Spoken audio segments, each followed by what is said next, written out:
नमस्कार दोस्तों, news India में आपका फिर से स्वागत है। दोस्तों, कहते हैं ब्रह्मोस मिसाइल को बनाने वालों ने ब्रह्मोस मिसाइल को इसलिए नहीं बनाया था कि भारत किसी से युद्ध करे, बल्कि इसलिए बनाया था ताकि भारत के ऊपर कोई हमला न करे।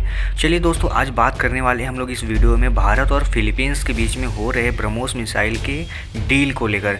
दरअसल ये डील मनीला में हुआ है, तो चलिए जानते हैं इससे लेटेस्ट अपडेट क्या आ रही है।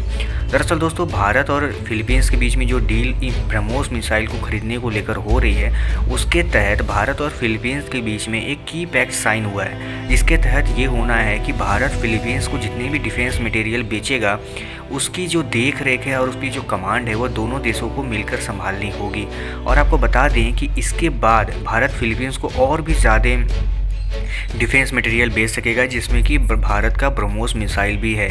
और इसके अलावा दुनिया के बहुत सारे ऐसे देश हैं जो ब्रह्मोस मिसाइल में इंटरेस्टेड हैं, खासकर गल्फ़ के कंट्री। तो चलिए जानते हैं असल में ब्रह्मोस मिसाइल में ऐसी क्या खास बात है कि फिलीपींस हो या गल्फ़ के अदर कंट्रीज़ हों या हमारे नेबरिंग जितने भी कंट्रीज़ हों, उनको काफ़ी इंटरेस्टिंग लग रहा है ब्रह्मोस। दरअसल दोस्तों, इसको बता दें कि जो ब्रह्मोस मिसाइल है, इसको कई प्लेटफॉर्म से अब लॉन्च किया जा सकता है। हालांकि शुरुआत के दिनों में इसकी जो कैपेबिलिटी थी कि ज़्यादातर प्लेटफॉर्म से नहीं लॉन्च हो पाता था, लेकिन उसको बढ़ा के उसको काफ़ी एडवांस बनाया गया और ये अब जाकर सबमरीन हो या फिर शिप्स हो नेवल के या एयरक्राफ्ट हो लैंड वर्जन, ये चारों वर्जन में अब इसके जो कैपेबिलिटीज़ हैं वो हासिल हो गई हैं। इस वजह से ये एक तरह का भारत का ब्रह्मास्त्र ही है, जैसा कि इसका नाम है। इसी वजह से भारत और फिलीपींस के बीच में जो डील चल रही है, क्योंकि फिलीपींस की ज़रूरतें कुछ कुछ हमारी ही जैसी हैं, तो फिलीपींस को भी इस हमारे सारे वेपन्स में ब्रह्मोस काफ़ी भरोसेमंद लगता है। इस वजह से भारत और फिलीपींस में ये डील चल रही है। दरअसल दोस्तों, बता दें कि फिलीपींस की तरफ से इस डील की जो जानकारी थी वो वहाँ की गवर्नमेंट की ओर से फेसबुक पे दे दी गई थी, लेकिन भारत की तरफ से अभी भी ऑफिशियली कोई भी बयान नहीं आया है, चाहे वो गवर्नमेंट की तरफ से हो या फिर प्राइवेट सेक्टर की तरफ से। कोई भी ऐसा एक इंडियन गवर्नमेंट की तरफ से कोई भी क्लियरेंस नहीं है कि भारत और फिलीपींस के बीच में ऐसा हुआ है। लेकिन फिलीपींस की तरफ से बिल्कुल क्लियर जवाब है कि भारत और फिलीपींस के बीच में ऐसा की पैक्ट साइन हो चुका है। अब आपको बता दें कि ब्रह्मोस मिसाइल की जो खासियतें हैं वो इसलिए नहीं है कि ये भारत में बनी है या इसकी मारने की जो क्षमता है वो बहुत ज़्यादा है। दरअसल इसको बनाया ही इतना अनोखी तरीके से गया है, भारत और रसिया ने मिलकर इसको एक जॉइंट वेंचर के तौर पर इसको बनाया था। और इसी वजह से इसकी जो कैपेबिलिटीज़ है, जैसा कि आपको पता है कि रसिया हमसे कुछ मामलों में बहुत आगे है, तो उसकी जो टेक्नोलॉजी है भारत यूज़ करता है कभी कभार, और उसके बाद जो ये प्रोडक्ट सामने निकल के आया है वो बहुत ही घातक और बहुत ही ज़बरदस्त है। इसी वजह से इसके हर एक टेस्ट को भारत और रसिया जितना भी चाहते हैं वो करते हैं, और किसको बेचना है ये सिर्फ भारत के हाथ में नहीं होता है, और इससे होने वाले फ़ायदे भी बेशक रसिया को भी होते होंगे।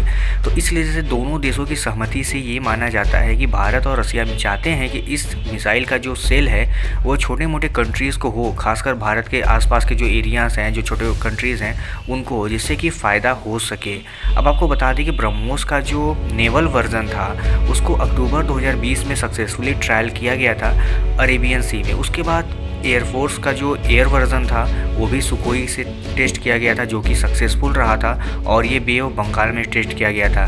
अब आपको बता दें दोस्तों, जैसा कि मैंने बताया, दुनिया के बहुत सारे ऐसे देश हैं जो ब्रह्मोस को लेना चाहते हैं, क्योंकि ये तो बहुत सस्ता पड़ता है बाकी अदर कंट्रीज से। अगर आप कोई वेपन लेते हो और इस तरह का सुपरसोनिक क्रूज मिसाइल लेते हो जो कि भारत के पास है, तो वो काफ़ी सस्ता पड़ता है भारत का ब्रह्मोस। इसी वजह से इस पर ज़्यादा देशों की भरोसा है और लोगों को पता है कि हमारे लिए इनफ है, क्योंकि जो गल्फ़ के कंट्रीज़ हैं उनके नेबर भी उतने पावरफुल नहीं हैं कि वो ब्रह्मोस जैसी मिसाइल को टक्कर दे सके। हालाँकि हमारा चाइना भी इसकी टक्कर का कोई मिसाइल नहीं रखता है अपने पास, और ना ही उसके पास कोई ऐसे डिफेंस सिस्टम है कि जो ब्रह्मोस की वार को झेल पाए। यही कारण है कि भारत एलसी हो या फिर अरुणाचल प्रदेश का जो बॉर्डर है उस पर ब्रह्मोस मिसाइल की तैनाती कर चुका है, क्योंकि भारत को पता है कि चीन हिमालय को पार करके तो नहीं आने वाला, लेकिन अगर वो आना चाहे तो वो लद्दाख अरुणाचल प्रदेश से हो सकता है कि पहला अटैक वो उधर से ही करना पसंद करेगा, क्योंकि उसके लिए वो ज़्यादा ईजी टारगेट लगेगा। इसी वजह से भारत अपने सारे ब्रह्मोस को लगभग उधर ही तैनात करता है, ताकि वो चाइना को पूरी तरह से कब्जे में रख सके। वरना चाइना का आए दिन कभी न कभी अपने एयरक्राफ्ट फाइटर जेट्स को भेज सकता है। और आप विश्वास करिए, ब्रह्मोस को बनाने वालों ने ही इसको इसलिए बनाया था कि चाइना या कोई भी कंट्रीज़ अपने एयरक्राफ्ट को भेज ना सके, फाइटर जेट्स को ना भेज सके, ताकि इससे डरे। और सच बात है, इससे बच पाना किसी भी फाइटर जेट्स के लिए आसान तो नहीं होगा। यही कारण है कि भारत अपने दोनों बॉर्डर्स को सिक्योर करने के लिए इंडियन एयरफोर्स के 40 सुखोई विमानों में इसको तैनात करने की प्लानिंग कर रहा है, और ये काम शुरू भी हो गया है, ताकि भारत का चाहे LOC हो चाहे LAC हो, दोनों जगह किसी भी तरह का आप कह लीजिए कि फ़ाइट ना हो सके। क्योंकि अगर फ़ाइट एयरफोर्स की वजह से होती है तो उसमें ब्रह्मोस भारत के लिए रामबाण साबित होगा। क्योंकि इससे बच पाना न तो अभी चाइना के बस की बात है, ना ही पाकिस्तान के पास इस तरह का कोई भी वेपन सिस्टम है या फाइटर जेट्स हैं जो इससे बच पाए। तो दोस्तों, वार के लिए तो नहीं बना ब्रह्मोस, लेकिन वार को रोकने के लिए ज़रूर बना है ब्रह्मोस। क्योंकि इसकी जो खासियतें हैं वो किसी भी फाइटर जेट्स या डिफेंस सिस्टम से बढ़कर है। ये इनके रडार में तो नहीं आने वाला, और ना ही किसी के लिए इतना आसान होगा कि इसको ट्रैक करके हवा में मार गिराए। तो भारत के लिए सच में एक रामबाण है, जैसा कि इसके बनाने वालों का उद्देश्य भी यही था कि दुश्मन को काबू में रखा जाए और उसको ज़्यादा उछलने से बचाया जाए, और अपने देश को सिक्योरिटी भी प्रोवाइड करे। तो दोस्तों, आपको क्या लगता है, भारत को अपने जो इस तरह के रामबाण वेपन्स हैं क्या अपने पड़ोसियों को बेचना चाहिए? मान लीजिए आज भारत और फिलीपींस के रिश्ते अच्छे हैं, लेकिन कभी ऐसा हुआ कि फिलीपींस से हमारे रिश्ते ख़राब हुए, तो क्या इसके साइड इम्पैक्ट नहीं पड़ेंगे?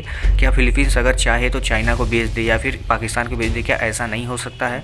तो आपको क्या लगता है? आपके हिसाब से जो भी बातें हों मुझे कमेंट बॉक्स में ज़रूर बताइएगा अपनी राय। और आप हमारे चैनल में पहली बार आए हैं, आपको इंडियन डिफेंस और Indian space science related video देखने हैं तो हमारे चैनल को सब्सक्राइब कर ले, क्योंकि हम इंडियन डिफेंस और स्पेस साइंस रिलेटेड वीडियो रोज़ लाते रहते हैं। तो चलिए, कल मिलते हैं किसी और वीडियो में किसी और टॉपिक के साथ। तब तक के लिए धन्यवाद।